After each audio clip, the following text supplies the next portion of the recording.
Hi, it's Congresswoman Jan Schakowsky back again with my plans and pans.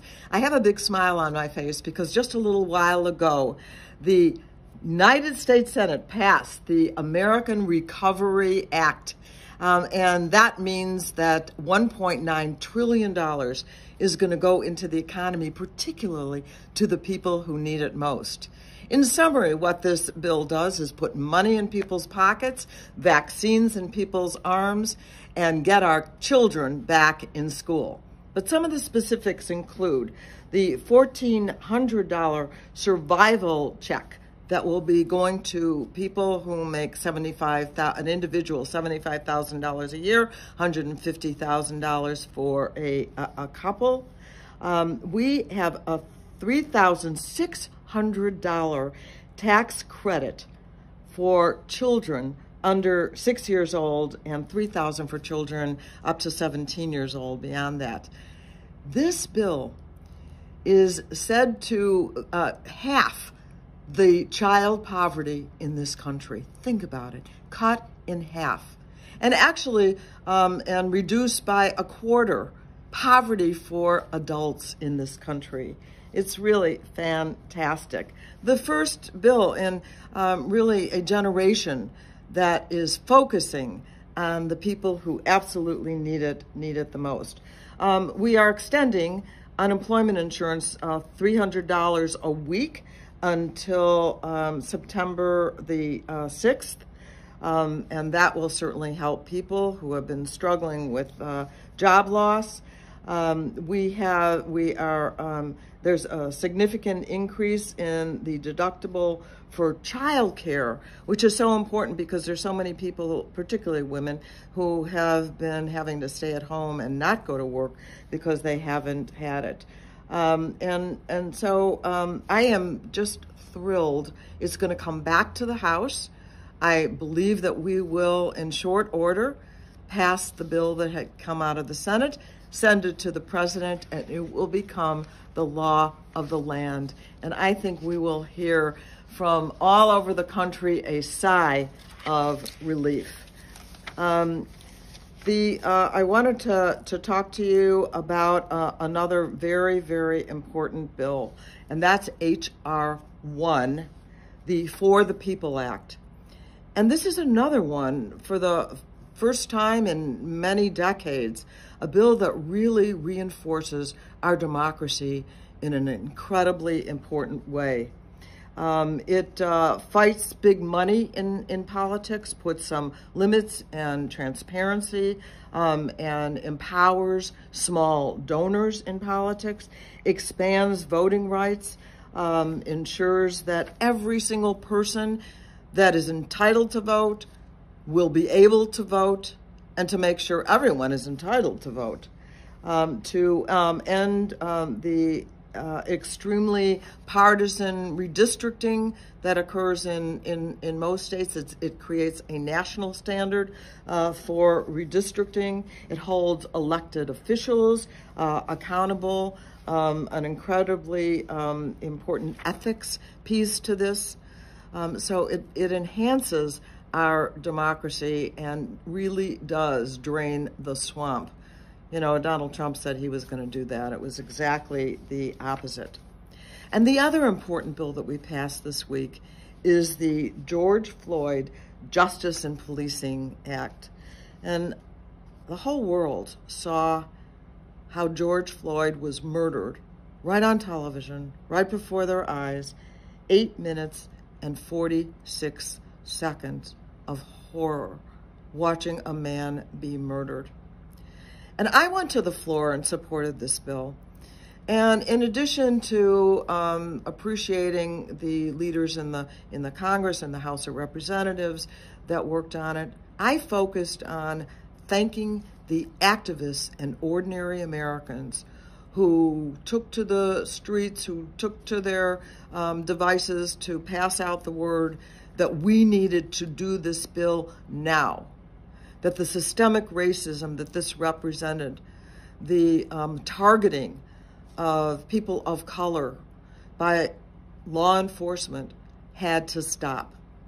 And so we passed an important bill with a lot of provisions that will absolutely make it more safe for Americans, especially Americans of color, really targeting Americans of color, to be able to not have to fear from law enforcement in this country. It's a remarkable bill, the George Floyd Justice in Policing Act.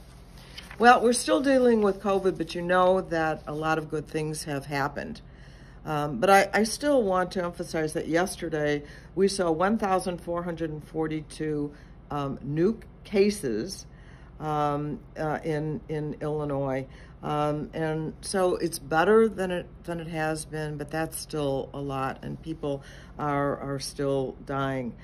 But we do have a third vaccine, the Johnson & Johnson, that is now on the market.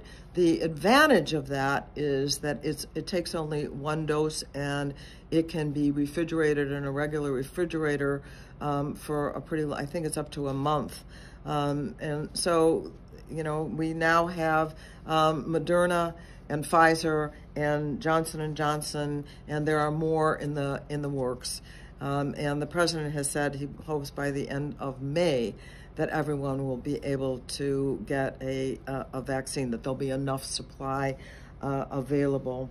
But I still want to emphasize that everyone still has to wear a mask, still has to social distance, still has to wash, all those things that are really the primary health protection issues have to continue. There are some governors, unfortunately, who have announced that the mask mandate isn't going to apply. I really don't know what they're thinking. So in addition to the good news of 3 vaccines now, we also have 2 mass vaccination sites that are going to serve people around and in my district. The Des Plaines site has opened up and is now vaccinating 3,600 people per day. Appointments are available also through the Cook County website and hotlines that are listed in my website. And the United Center will start vaccinating people on Wednesday, March 10th. Seniors can enroll right now, and starting Sunday evening, anyone can call to enroll and make an appointment. So we really finally are seeing more accessibility. So it's Women's History Month, and I wanted to say a few things about that. Of course, we have our first woman that is now the Vice President of the United States, Kamala Harris, something that we can continue to celebrate for years to come, this breaking of the glass ceiling. We also have more women in the cabinet of the United States than ever before, including the Treasury Secretary, Janet Yellen. We also have more women in Congress than we've ever had before. You know, it's good news with, you know, a few not so good news, except that we now have still only 27% of the total Congress. That's the average, the Senate and the House of Representatives. So we certainly are not yet at parity, and not even close. And so we have some work still to do. We have seen women at the head of the line in doctors and nurses, and even a woman that helped to discover Moderna. And so we are definitely women are on the move. You know, one hint that I have that this is true going forward with the next generation is that I have been talking to school children for a long time. And this year I am seeing so many more girls ask a question, raise their hand, state their own opinion, that it used to be that mostly the boys were brave enough. And so I feel like that's a really good sign. I want you to stick with this video and watch an amazing video that's coming up that we're gonna show about women around the world. We're only in the 20%, but we have women leading as prime ministers and presidents all over the globe. I think you'll really like this. And I also want you to just peek down at the ground as you're walking, because those flowers are starting to pop up. So there are better times ahead. And I hope that all of you that need the relief are going to see that relief pretty soon, coming from government and proving that government can do good for all of us. That's my mission. I'll see you next week.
Thank you for watching my video. Make sure you subscribe to my YouTube channel and follow me on Instagram, Twitter, and Facebook, where my handle is @JanSchikowski.